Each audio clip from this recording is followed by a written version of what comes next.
মনপুরা ব্রিজে ঘুরতে আসলে আপনারা এরকম অনেক ক্যাফে পাবেন যেগুলাতে দাম মোটামুটি অ্যাভারেজ রাখার চেষ্টা করে। আর আমি কিন্তু খুবই অল্প সময় নিয়ে এসেছিলাম, যার কারণে আমি সম্পূর্ণ ফুটেজ আপনাদেরকে দেখাতে পারিনি, কিন্তু আমি কথা দিচ্ছি পরের বার অবশ্যই আপনাদেরকে খুব সুন্দর একটি ভিডিও উপহার দিব। আর এখানে যে পানিগুলো হয় সেগুলা কিন্তু সরাসরি বংশী নদীর সাথে যুক্ত।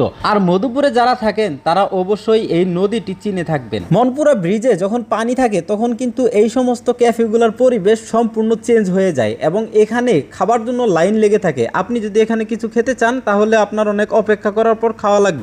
আর যদি আপনি স্পিড বোট অথবা নৌকায় উঠতে চান তাহলেও আপনাকে দীর্ঘ সময় অপেক্ষা করার পর উঠতে হবে। এখানে প্রচুর লোক হয়, আর হবেই না কেন, এটা আসলেই অপরূপ। আমি যথেষ্ট সময় এখানে আসতে পারি নাই, যার জন্য দুঃখিত।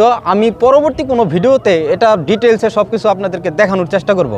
আজকে সময় খুবই অল্প, আমি এখন বিদায় নেব। ভালো থাকবেন সবাই, আল্লাহ হাফেজ।